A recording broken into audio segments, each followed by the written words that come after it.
Disclaimer: it's inspired by reality, shaped by imagination.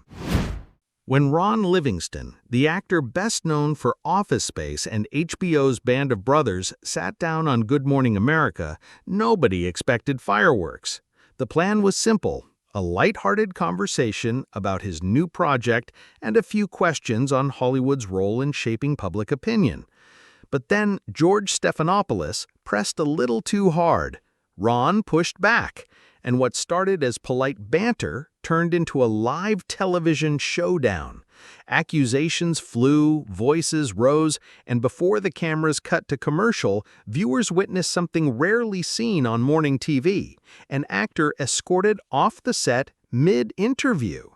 The clash wasn't just about movies or media.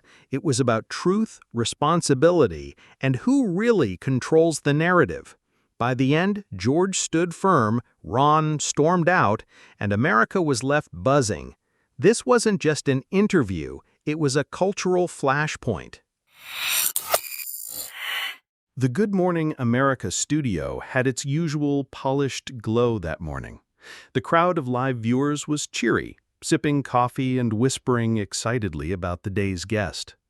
Ron Livingston, dressed in a casual gray blazer with a soft blue shirt, looked every bit the charming, understated Hollywood figure he was known to be. He smiled warmly, waved at the audience, and shook hands with George Stephanopoulos as he took his seat. "Ron Livingston," George began with that practiced broadcaster enthusiasm. "It's so good to have you here. We're all excited about your new project." Ron leaned back slightly, the corners of his mouth lifting into an easy grin. "Thank you, George. It's good to be here. You know, it's funny, people always expect me to show up with a stapler in my hand, thanks to Office Space. I never live that down." The audience chuckled, and the energy felt relaxed. For a moment, it seemed like any other celebrity appearance on GMA: light banter, career highlights, and a sprinkling of nostalgia. Ron spoke about his new drama series, about how he'd been drawn to roles that had meaning, roles that reflected ordinary people facing extraordinary circumstances. George nodded along. "You've always had this knack for capturing everyday authenticity. People see themselves in your characters. Do you feel a responsibility in choosing roles that speak to something larger?" Ron's expression shifted slightly. His smile dimmed just a bit, and there was a pause, a flicker of thought before he answered. "Yeah, I think there's always a responsibility. When you tell stories, you're shaping how people see themselves, how they see the world, and that carries weight, especially in today's climate." George tilted his head, his interviewer instincts kicking in.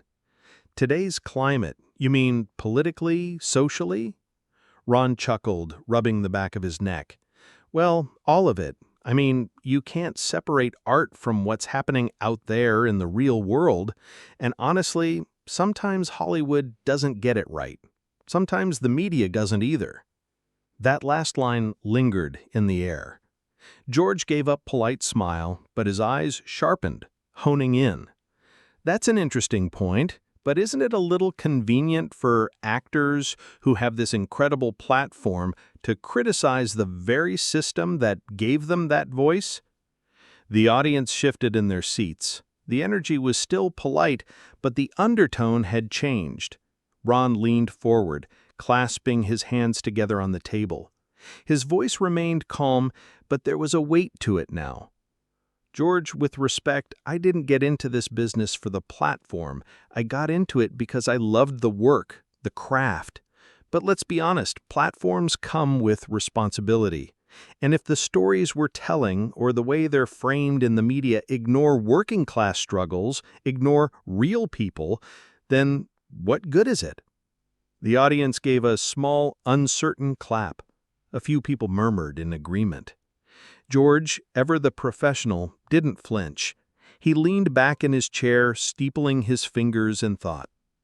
"You're saying Hollywood and the media ignore real people, but some would argue the opposite, that without these platforms, many issues wouldn't even get attention. Isn't it a little unfair to point the finger at the very industries trying to highlight them? Ron's jaw tightened just slightly. He smiled again, but this time it was thinner, more controlled. I think it's unfair to pretend like the media isn't selective about what gets attention. And Hollywood, too. You and I both know not every story makes it through those gates. The air between them thickened. What began as a promotional interview was no longer light and breezy. George's trained diplomacy clashed with Ron's bluntness. Neither man raised his voice, but beneath their words lay a quiet challenge, an unspoken dare about who would push harder. The studio audience could feel it. That invisible line between entertainment and confrontation had been crossed, even if only slightly. As the segment wrapped, George smiled to the camera with perfect composure. We'll be back in just a moment with more from Ron Livingston, including his thoughts on why certain stories matter now more than ever. Ron adjusted in his chair, glanced at the audience, and exhaled. His polite smile returned, but his eyes told a different story. He wasn't there to just play nice. Something deeper was brewing, and everyone in the studio knew it. The commercial break ended, and the studio lights brightened again. The familiar Good Morning America music played, but the atmosphere felt noticeably heavier. George Stephanopoulos, with his trademark composure, leaned slightly toward Ron Livingston as the cameras rolled back. "Welcome back," George said, smoothly, his tone steady but firm. "We're here with Ron Livingston, talking about his new project, and, well, a little bit about the bigger picture, too. Hollywood, media, and the role we all play in shaping the conversation." Ron chuckled lightly, but it was the kind of chuckle that didn't quite reach his eyes. "Yeah, bigger picture. That's where it gets tricky, isn't it?" George tilted his head. "Tricky how?" Ron didn't hesitate. "Tricky because, George, you and I are sitting here in one of the most watched morning shows in the country. You shape narratives every day. And Hollywood, where I come from, sells stories every night. But if both of us aren't careful, if both of us start chasing ratings or optics instead of truth, then the average person watching from home ends up with half the story." The audience murmured again. It wasn't hostile murmuring, more like surprise. They weren't used to a guest being this blunt on Good Morning America. George smiled tightly. "I hear your point, but Ron, don't you think you're oversimplifying? The media covers countless issues: politics, healthcare, climate, education. Hollywood, in turn, shines a spotlight on underrepresented voices all the time. Isn't that progress?" Ron leaned in now, his voice lower, more pointed. "Progress for who?" "Look, I've been in this industry long enough to know that certain stories don't sell unless they're packaged the right way. And I've seen plenty of good scripts die on the vine because they didn't fit what a studio thought the market wanted. Meanwhile, the same recycled, empty blockbusters get millions in funding. Tell me how that's giving people what they need." The audience broke into scattered applause, hesitant but real. George's jaw tightened just slightly. He glanced at the camera, then back to Ron. "So you're suggesting that it's all just manipulation? That the media and Hollywood are picking and choosing narratives at the expense of the truth?" Ron didn't blank. "I'm saying it happens more often than people want to admit, and the fact that me saying it out loud feels uncomfortable, maybe that tells you something." That landed. The audience clapped again, louder this time. George's smile wavered before returning, but his eyes showed a flash of irritation. He shifted tactics. "Ron, let me put it this way. Isn't it a little convenient to criticize the system while benefiting from it? You've had a long career in Hollywood. You've made a name, a living. You're here because of that platform. Isn't this biting the hand that feeds you?" Gasps rippled through the studio. The audience leaned in closer, sensing the turn. Ron's lips pressed together in a thin line, but when he spoke, his tone was calm, calm in a way that carried more weight than shouting ever could. George, with respect, I don't owe blind loyalty to a system just because I've worked in it. If anything, I owe honesty. And if that honesty makes people uncomfortable, good. Maybe it should. Because the folks watching at home, the people working 2 jobs, the people who never see their stories told, they don't get the luxury of comfort. The room erupted in applause now, loud and sustained. Even some of the production crew behind the cameras seemed caught up in it. George adjusted his papers on the desk, a telltale sign of irritation masked as composure. His eyes narrowed ever so slightly, though his voice stayed level. That's a very provocative perspective, Ron, but some might call it cynical. Ron leaned back, almost daring George with a small smile. Or some might call it telling the truth. The tension was now undeniable. What started as a polite interview had turned into a sparring match. The air buzzed with the energy of something bigger, something rawer than the usual morning banter. The clash had only just begun, and the studio audience knew they were witnessing the start of something that might spiral far beyond polite disagreement. The tension in the studio had shifted from a simmer to a full boil. George's hand gripped the note cards in front of him, knuckles faintly whitening. Ron, on the other hand, sat loose in his chair, alert, ready, almost daring George to push further. The audience had gone from polite listeners to active participants, reacting to every jab with applause, gasps, or murmurs. George leaned forward, his voice tight but controlled. Ron, let me be clear. You're sitting on this stage in front of millions, criticizing both Hollywood and the media, industries that give people work, that inform, that entertain, that matter. Do you understand how that comes across? It sounds less like honesty and more like bitterness. The word hung in the air like a slap. Bitterness. The audience reacted instantly. Some gasped, others booed softly. George's tone had crossed into open provocation. Ron's eyes hardened, but his voice was steady. Bitterness? No, George. What you're hearing is frustration. What you're seeing is someone tired of watching everyday people get fed half-truths and polished stories, while the real issues, the ones that hit them hardest, barely get airtime. He leaned forward now, his finger tapping the table lightly for emphasis. People are drowning in medical bills, George. Parents are working themselves into the ground just to keep the lights on. Veterans are coming home broken and ignored. But flip on the TV and what do they see? A 5-minute puff piece followed by commercials for things they can't afford. That's not bitterness, that's reality. The audience erupted in applause, loud and sustained. Some people shouted yes from their seats. The camera operator instinctively zoomed in on Ron's face. His intensity made for electrifying TV. George, though, wasn't backing down. His voice rose, sharper now. And do you really think it helps to come on this show and attack the people trying to do their jobs? You talk about veterans, parents, health care. We cover those stories every day. Just because you don't like how it looks doesn't mean it's not happening. So tell me, Ron, what exactly do you expect? The studio air felt charged, like a storm building. Ron didn't flinch. He let George's words hang for a beat, then leaned in, his voice suddenly quieter, forcing everyone to lean in too. What I expect, George, he said slowly, is courage. The courage to stop worrying about who's watching, who's sponsoring, who's going to be upset.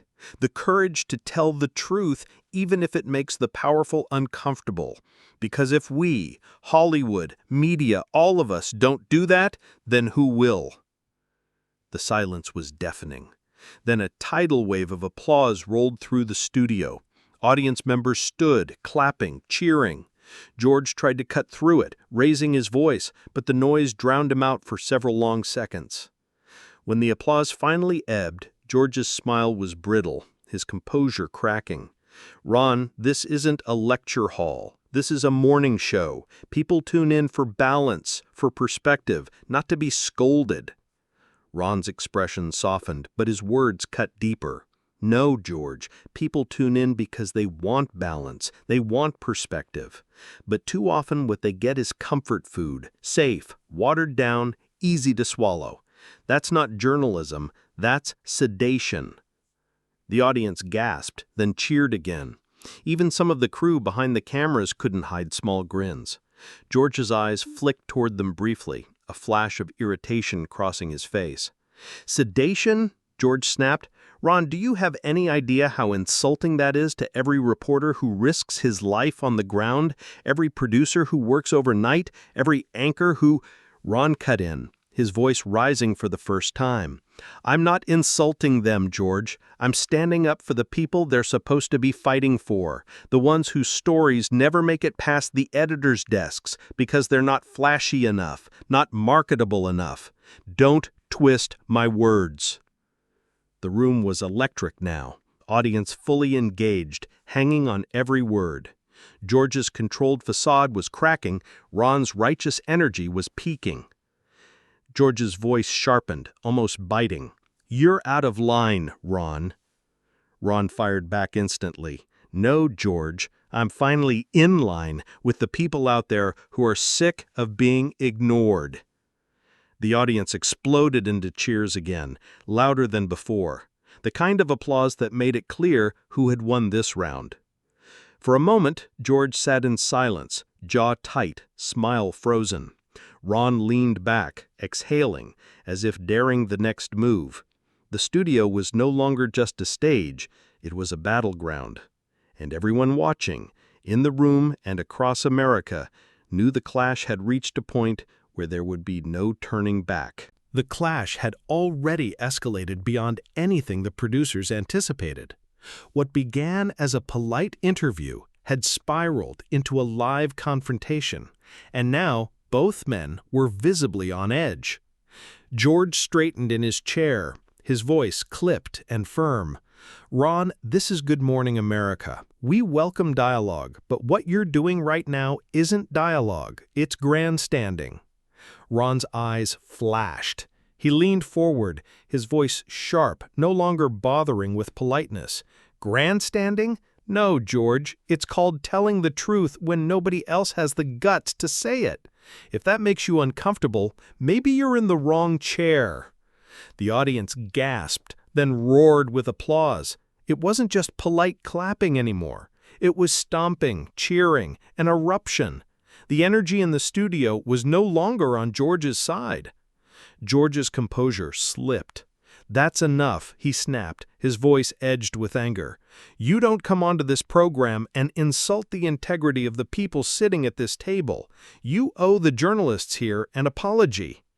Ron didn't flinch. "No, George, I don't owe anyone here an apology.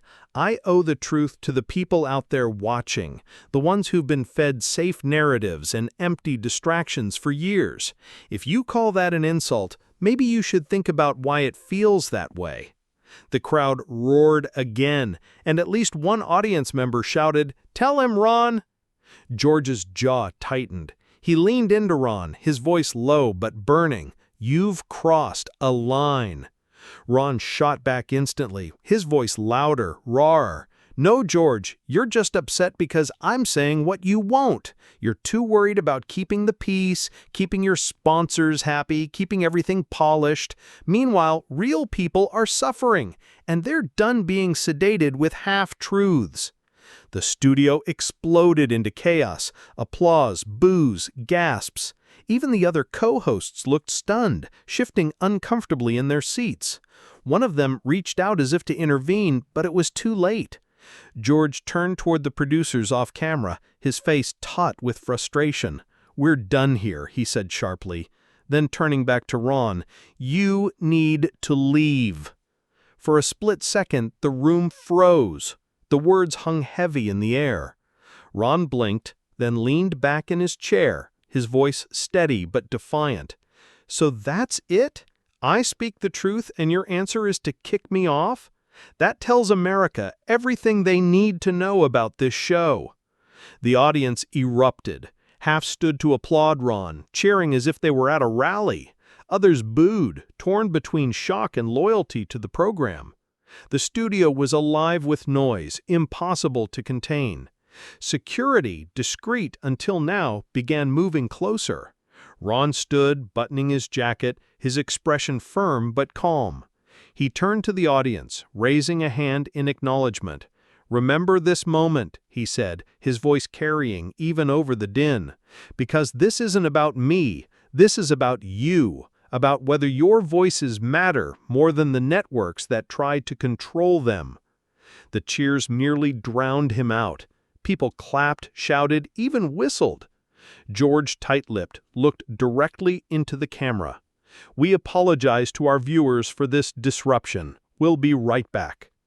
The broadcast cut to commercial, but the damage was done. By the time Ron was escorted out of the studio, clips of the confrontation were already hitting social media. Within minutes, hashtags like Ron versus George, Good Morning Meltdown, and Let Ron Speak began trending.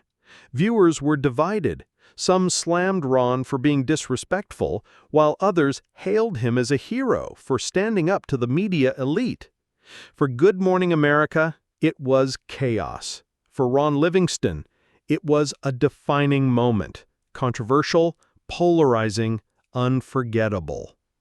And in that fiery exit, the battle between celebrity candor and media control had exploded into the public square. By the afternoon, the clip of Ron Livingston's clash with George Stephanopoulos had become unavoidable.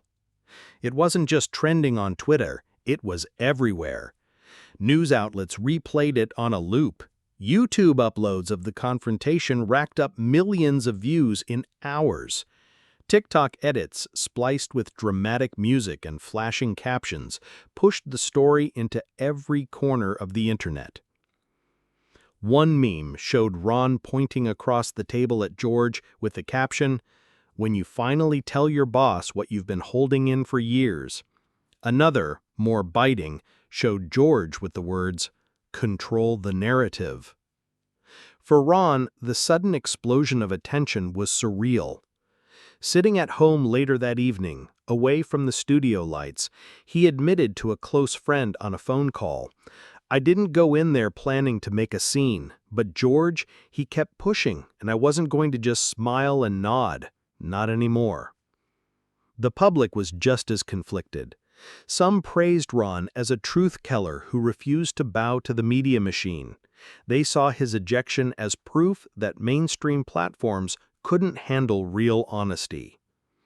Others slammed him as arrogant, saying he hijacked a morning show meant for families and turned it into a personal crusade. Cable news networks jumped in too. One commentator on a rival morning program said, "This wasn't just about Ron Livingston.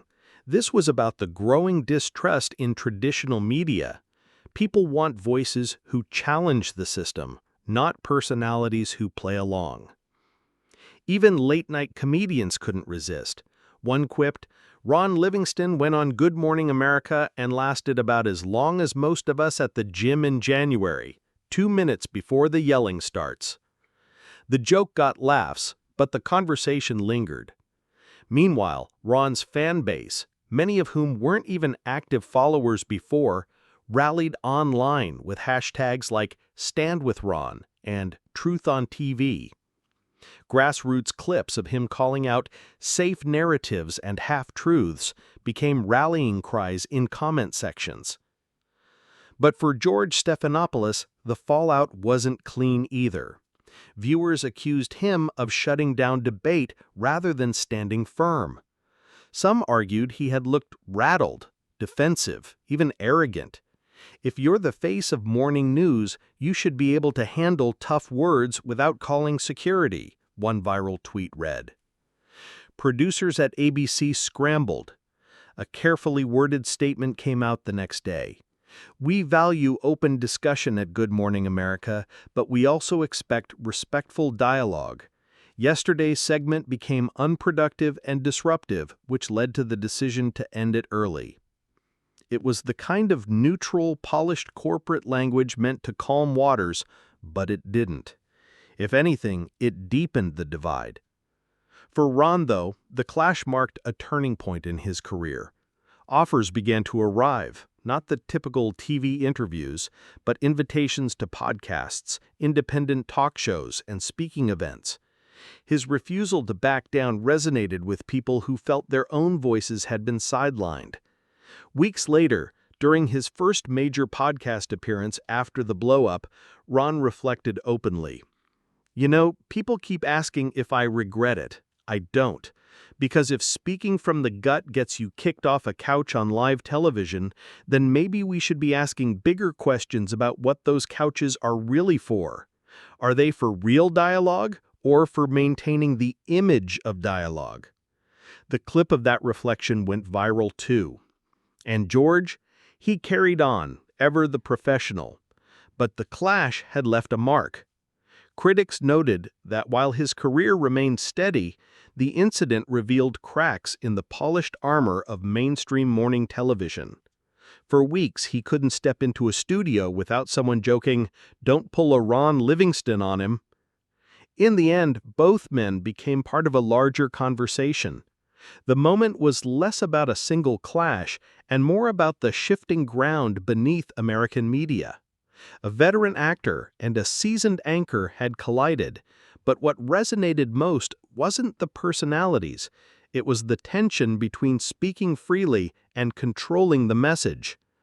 Ron Livingston didn't just get kicked off Good Morning America, he left behind a viral legacy, one that made millions of viewers ask themselves, perhaps for the first time in a long time, what does it really mean to tell the truth on live TV?